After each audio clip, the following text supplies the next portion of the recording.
Bismillahirrahmanirrahim. Assalamualaikum warahmatullahi wabarakatuh. Sobat-sobat, kita bersama lagi di channel saya dalam dakwah Islam pencerahan. Sobat-sobat, baik yang pro maupun yang kontra.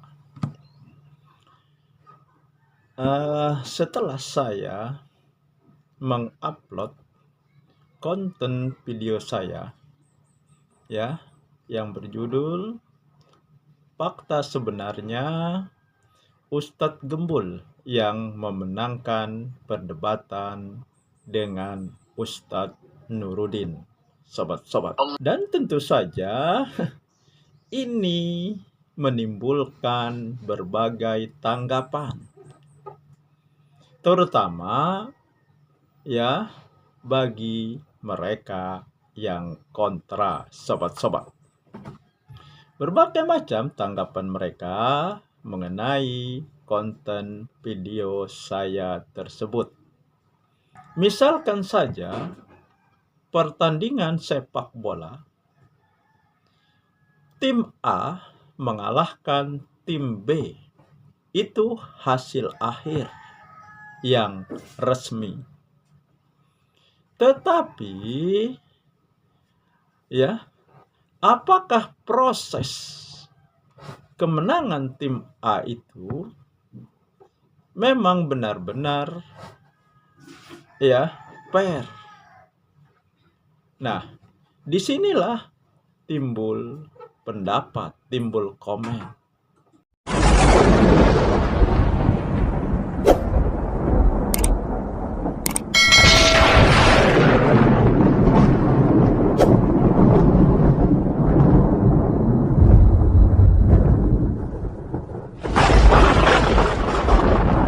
Ya, tapi yang lebih gamblang lagi ya, kita contohkan saja pertandingan antara Indonesia dengan Bahrain. Hasil resmi, hasil akhir, Bahrain yang menang. Tetapi prosesnya ya itu bisa diperdebatkan. Siapa sebenarnya yang menang? Nah, itulah juga yang terjadi dengan perdebatan antara Guru Gembul dan Ustadz Nuruddin. Ya. Ya boleh saja ya netizen mengatakan Guru Gembul yang kalah. Bahkan katanya sudah mengakui kekalahannya. Akan tetapi ya proses sampai Guru Gembul dikatakan kalah ini bisa diperdebatkan. Nah, itulah yang saya lakukan. Tetapi sobat-sobat, saya tidak ingin lagi membahas masalah itu. Tetapi saya ingin ya merespon beberapa komen yang masuk yang berhubungan dengan konten saya tersebut. Antara lain ada salah satu komentator mengungkapkan hadis. Ya, ini ya hadisnya sobat-sobat, bisa dibaca di screenshot. Nah, jadi hadis tersebut mengatakan ya kurang lebih, barang siapa berpendapat pada Al-Quran dengan akalnya, maka ambillah tempat di neraka. Ya tentu saja ini saya respon. Ya, kalau tidak dengan akal memahami Al-Quran, jadi dengan apa? Allah saja menyindir ya orang yang tidak menggunakan akal, tidak menggunakan pikiran. Afala yatafakkarun, afala yaqilun. Lalu dikatakan ya berpendapat pada Al-Quran dengan akal, ya ambillah tempat di neraka. Ya kan ini sungguh aneh, sobat-sobat. Nah, ternyata ya maksud hadis tersebut bukan seperti itu. Ya, ternyata ya yang benar, redaksi yang benar, barang siapa berpendapat pada Al-Quran hanya dengan akalnya saja, hanya dengan akalnya semata, ambillah tempat di neraka. Nah, jadi bukan ya menafikan akal untuk memahami Al-Quran, malah harus kita menggunakan akal pikiran kita. Ya, mana mungkin kita bisa memahami Al-Quran kalau tidak menggunakan akal dan pikiran kita. Jadi, dengan apa? Nah, ada lagi komen berikutnya, sobat-sobat. Ini dari, ya katakanlah, ya komentator setia. Setia untuk kontra dengan saya, sobat-sobat, yaitu Al-Qudsi, yang menyebut dirinya Komandan Laskar Aswaja. Ya. Nah, ini komennya, sobat-sobat. Ya, saya screenshotkan di layar.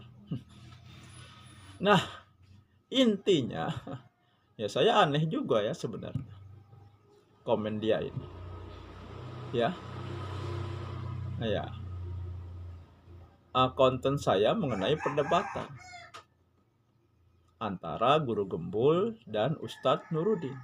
Namun si Qudsi ini ya kenapa mengungkapkan keutuhan dari jasad Mbah Maimun.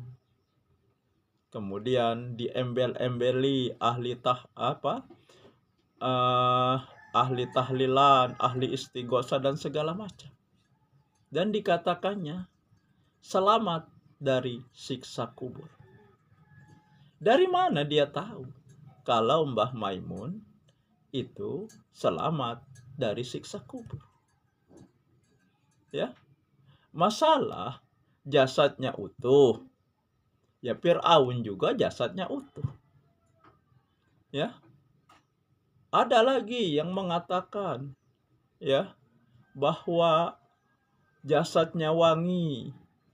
Ya, berdasarkan kesaksian Uwah juga menyaksikan dan ini bisa dipercaya. Tetapi apakah itu semua menunjukkan kebenaran amalan yang dilakukan selama di dunia? Apakah ada dalil yang mengatakan bahwa jasad utuh, jasad wangi menunjukkan kebenaran amalan seseorang? Ini semua kan hanya dugaan. Ya, tidak ada satu dalil pun yang mengatakan jasad utuh wangi berarti yang diamalkannya selama hidup di dunia itu benar, sobat-sobat. Ya, seorang sahabat, Sa'ad bin Mu'adz, itu mengalami himpitan kubur. Nah, lalu Al-Qudsi mengatakan Mbah Maimun selamat dari siksa kubur. Ya. Ya, artinya kalau selamat ya tidak disiksa. Kan seperti itu. Sementara sahabat ya tentu saja tingkat ya keimanannya ya lebih tinggi kan dari Mbah Maimun. Toh masih mengalami ya himpitan kubur, siksa kubur, sampai Rasulullah ya mengucapkan ya istighfar. Nah, jadi sobat-sobat ya, memahami Al-Qur'an harus juga menggunakan akal dan pikiran. Dan jasad utuh, jasad wangi ya, bukan berarti menjadi dalil bahwa amalan seseorang selama di dunia itu benar.